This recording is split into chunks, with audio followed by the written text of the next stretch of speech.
सभी को मेरा नमस्कार।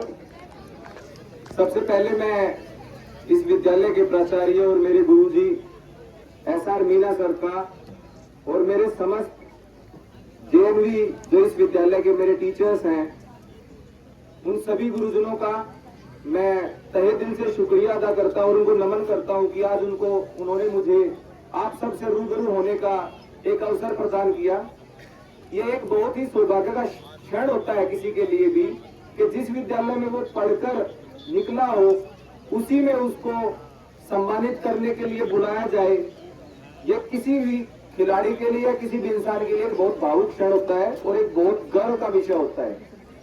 आप सब इन चीजों से मुझे लगता है मोटिवेट होंगे और आने वाले समय में आप भी अपने कैरियर को इस ऊंचाई तक लेके जाएंगे कि आपको भी अपने विद्यालय में बुलाकर ऐसे ही सम्मानित किया जाए। मुझे उम्मीद है कि आप सब कोई न कोई कीर्तिमान रच के ऐसे ही एज ए चीफ गेस्ट बन के अपने विद्यालय में जरूर आएंगे। जहां तक स्पोर्ट्स की बात है, मैं सबसे पहले आप सभी पार्टिसिपेंट को बेस्ट विशेष देता हूं। आने वाले 3 दिनों में अपना बेस्ट देना है, आपको जीतना नहीं है, अपना बेस्ट देना है।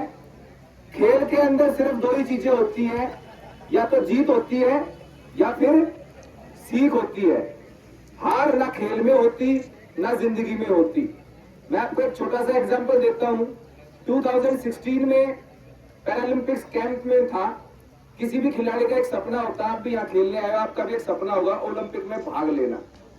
सबसे पहला सपना भाग लेना होता है, मेडल बाद की चीज है। मेरा वो सपना बिल्कुल 2 महीने नजदीक था। मैं ओलंपिक कैंप में था, लॉन्ग जंप की तैयारी कर रहा था।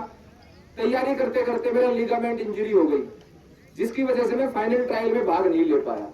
अगर मैं सोचूं तो वो मेरी बड़ी हार थी, लेकिन मैंने उसको हार नहीं लिया, मैंने उसको सीख में बदला कि किसी भी बड़े टूर्नामेंट से पहले जब ट्रायल आपकी होती है तो अपने आप को ग्राउंड से बाहर करके उस पर फोकस करो। शायद वही सीख थी कि मैं 2018 में दोबारा से एशियन गेम खेलने गया। अगर मैं उसको हार मान लेता तो शायद मैं कभी उठ के खड़ा नहीं हो पाता। स्पोर्ट्स एक बहुत बड़ी, आज के टाइम में मैं कहता हूं सर्वांगीण विकास के लिए बहुत जरूरी होता है। अभी सर ने बताया मेरी दादी जी का एग्जाम्पल, मैं एक एग्जाम्पल देके आपको समझाता हूं स्पोर्ट्स आपके जीवन में क्या बदलता है। आपने सुना होगा जब बुढ़ापा आता है तो जब हमारे यहाँ पे कहावत होती है कि 4 पाई पकड़ जाता है इंसान तो फिर खड़ा नहीं हो पाता। सेम सिचुएशन 2023 में नवंबर में हुई दादी के साथ। मैं एशियन गेम खेलने गया हुआ था। जब मैं आया तो दादी को एशियन चैंपियनशिप खेलने फिलीपींस जाना था।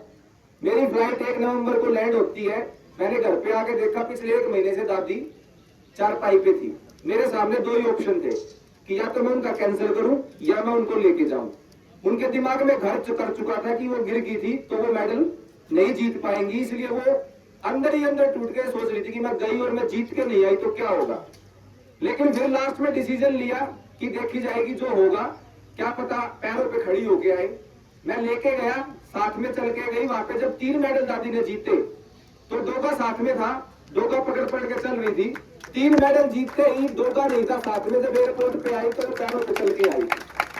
ये मोटिवेशन है, क्योंकि उनके दिमाग में कहीं ना कहीं वो स्पोर्ट्स, वो मेडल, उन्होंने वो इतनी खुशी दी है कि वो जो उनको दिक्कत कुछ नहीं थी, साइकोलॉजिकल इफेक्ट था, वो दूर हो गया। ये चीजें मैं आपको इसलिए बता रहा हूं क्योंकि लाइफ में आपको सिर्फ आगे बढ़ना है। चुनौतियां बहुत आएंगी, आपको सिर्फ जीत पे फोकस रखना है कि हमें जीतना है।